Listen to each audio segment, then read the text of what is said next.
Alright YouTube, I'm going to go over a few quick steps on how to apply leather dye to, well in this case this will be vinyl, to car part interiors. A couple quick things real quick. You're going to need and you could do it without, but it makes it easier, you're going to need a heat gun. This one's from Harbor Freight. It's not that expensive. I think it's about $10 to $15. You're going to need some really fine sponges, and I use this set from Hobby Lobby. It's very easy to apply it. There's a few little tricks and stuff, applying it to the sponge and then applying it to the interior of the car. I'll go over those steps. It's good to have some of these little brush type foam sponges on hand to clean up smaller little crevices, but typically you wouldn't apply with this. They don't work very good. A fine tipped soft toothbrushes is like extra soft, and what you'd do for this would be like areas where you have like your safety restraint lettering or stitching as you apply.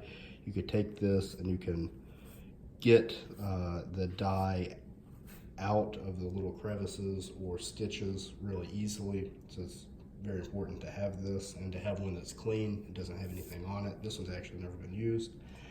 And then I use Seat Doctor's dye. In this case, I'll have actually more than one video. I'm going to take out the dash of the Cadillac Eldorado that I'm doing the interior work on and put this dash in because it does not have the cutout for the airbag because it's a 93, and this one is from like a 95, 96, 97, somewhere in there, where it has a area underneath it that would allow the airbag to deploy. So it's kind of an upgrade. So there'll be a second video on that. This actually doesn't take that long, but if you rush through it, you will make a couple of mistakes. One, if you go over dye that isn't completely dry, it will smear it and it will not look correct. If you put too much heat on the dye to dry it quicker, it will actually leave like dark, they kind of look like brown streaks because these heat guns actually put off a lot of heat. So this is a really easy project because it really doesn't have that many spots that you're going to have difficulty getting the dye on. Right around here, your little corners, I'll put the camera on it. This you're not going to see, so it really doesn't matter how clean the dye is applied. Same thing for these areas. You're going to have a little grill piece that is stuck on there that with that you're not really going to see anything. And you need, just really depends on where you're doing this at, but you need an area where you, like in this case I'm using just a table in my little breakfast dining room area. And I put some white paper down, crafts paper, and just set it on top. And then over here, where all the dye and stuff will be, it's more like a paint type dye, just like the consistency of it. It's not very watery. That's why the quality of this particular brand is really good, because it's really easy to apply, especially if you used other ones or aerosol spray cans. So my number one rule is, while I watch YouTube videos, I hate to give or listen to really long information whenever I clicked on the video to see the actual dyeing happen. So I'm trying not to do that, but I'm at the same time getting you enough information that you could do this without making it look terrible and trying to figure out how to remove the dye to make it go back to where it was at, which is a little hard to do. But if you do have that issue, you can use like an Arm Roll type cleaner and then scrub it off. If you use anything too abrasive, you'll actually ruin the coloring on whatever it was originally, and you don't want to do that. So if you start taking nail polish or something, you're going to ruin whatever it was you're trying to fix. So I'm going to start on just a small piece and illustrate how it applies, and then I'll either time lapse it or show you some of the common things that happen. So I'll go ahead and get started. I'm going to shake it really well. When I'm first applying this to the sponge, you'll see that it kind of sits on top, which is not that bad. I just kind of wiggle it around. After you've got plenty of dye on the sponge, it actually just kind of porously falls right into it, which is good. And this looks a lot darker because I'm actually doing a color change. This is more of a dark, I don't remember the actual color that it's called, but like a dark tan or something, and I'm going to like a more of a charcoal color. So you put it on there, and it may take a couple of different coats.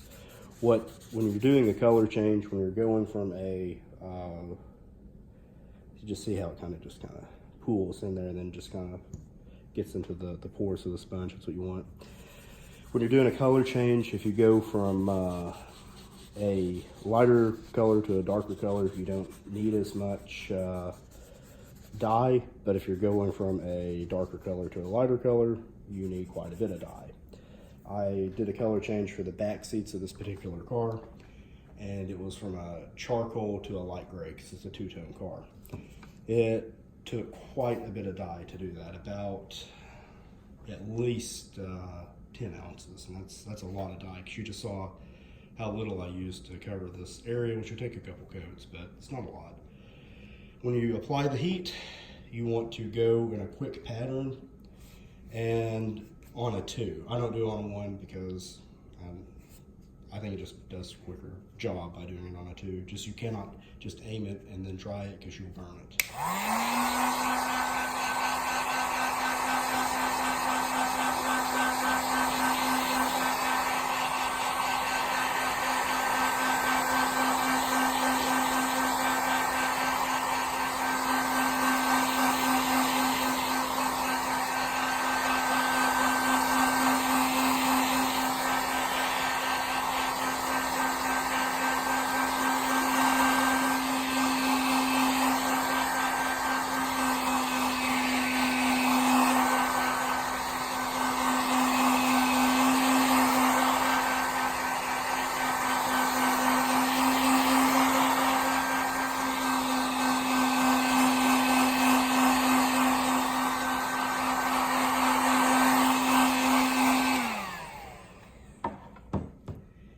One thing to look at, this is mostly dry.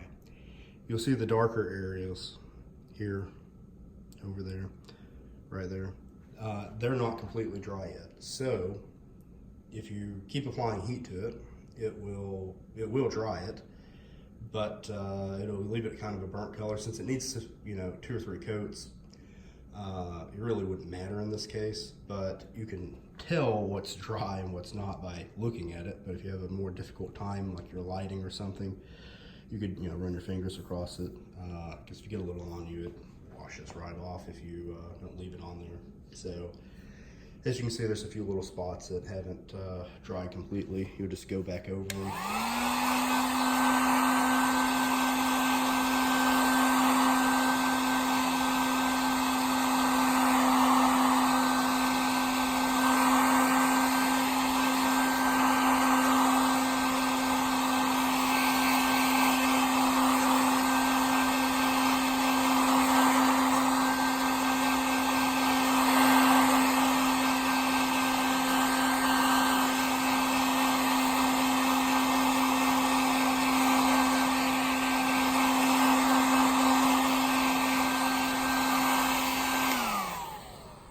I do like to joke with people and like take a picture of what it looks like now and say, oh, it's turning out great. And then of course they're thinking that's gonna look like garbage. And that's only the initial coat. It all kind of looks like that. It takes a couple coats.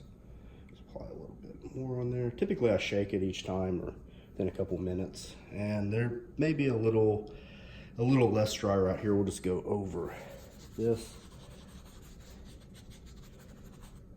You don't want to take the sponge and aggressively go over one spot like this. If you do that, it will actually remove the dye underneath it and it'll look splotchy.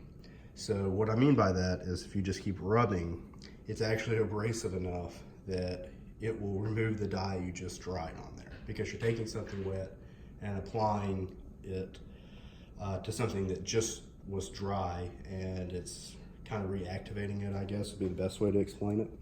So we're gonna take this,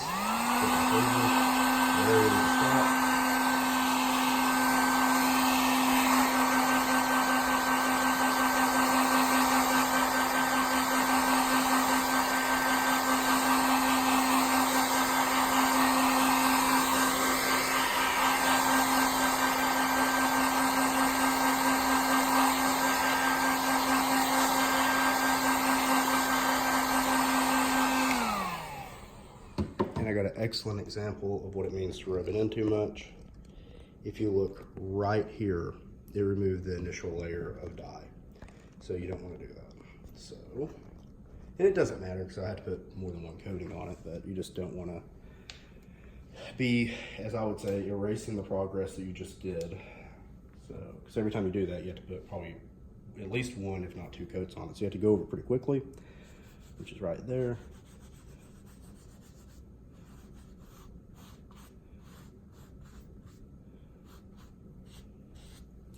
And it's not about how quick you do this, because you want to do,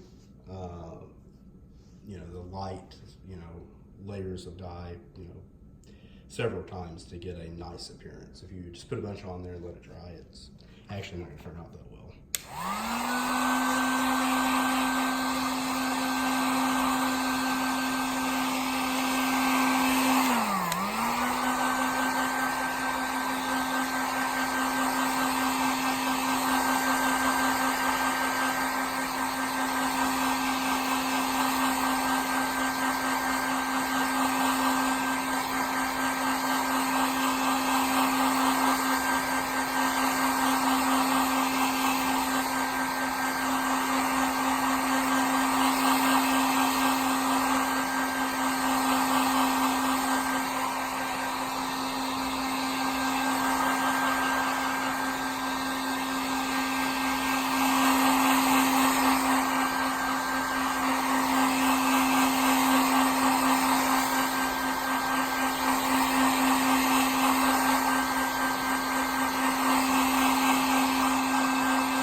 I have one or two spots right in here and right on the corner, which is not in the view of the camera, that are not completely dry. It looks like one spot right there.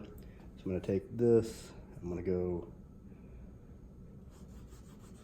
through there real carefully, through there. When you get into spots that we, you know, kind of brushed off one of the previous letters, you can also, you know, kind of blot it a little bit. It's fine, because it looks like that's going to probably dry unevenly. It won't. When you apply the heat to it, that's what makes it, you know, kind of really evenly get into the material.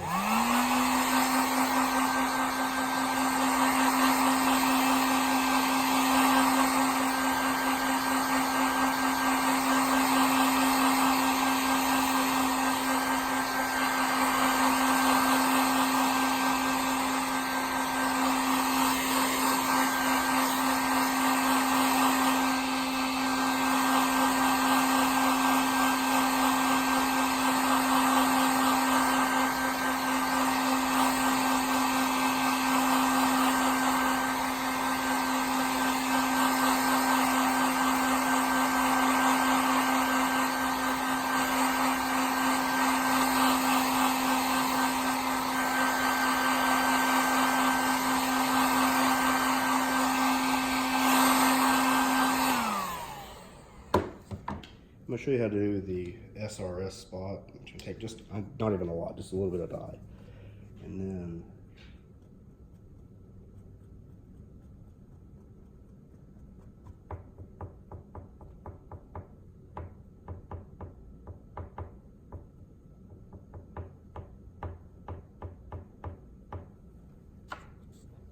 I barely even touched it, and we'll dry it and then we'll do about, you know, maybe 1 or 2 more coats near it, but we're gonna be pretty careful with it because you want it to still appear and you don't want to fill it in.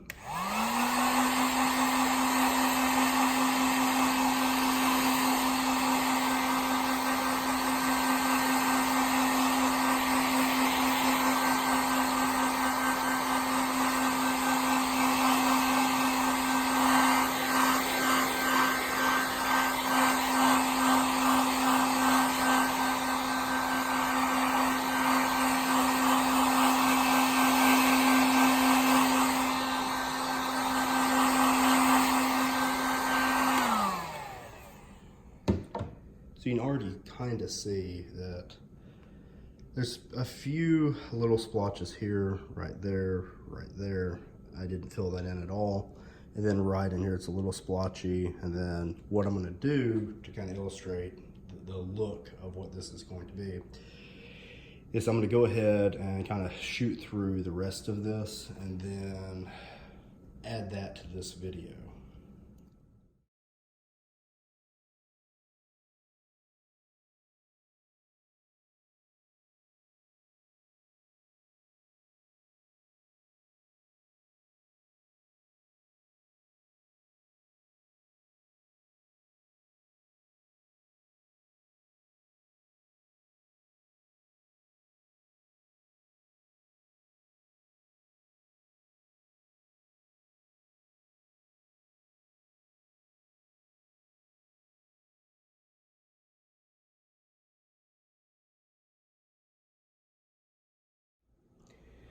Okay, it's gonna cure for about a day or two before you can kind of take a really fine microfiber and leather conditioner, not cleaner, conditioner. But a good day or two, and no more than 2 days in the hot heat, it will cure completely. It's dry to the touch now, that's not a problem. But all I have to do now is flip it over, get kind of the under part of the dash up there, do a little touch up on the end pieces, and you know, it's pretty much done. But you know, one little thing, I don't know if it caught on the time lapse, you can get a little bit of dust. You just want to kind of, if you get a little dust, you can paint over it. If you can't, just like blow it off. But it's pretty important to have a dust-free area. But it's nothing that'll be noticeable. And the darker the color, I don't think I mentioned it earlier, the harder it is to apply it without swirls. But those swirls, if you can even see them on the video, are very faint. They'll come right out with, you know, very fine microfiber with leather conditioner. And the very, very last thing is you prep this with ammonia-free Windex to clean it. Let that dry for an hour before you apply the dye. Thanks.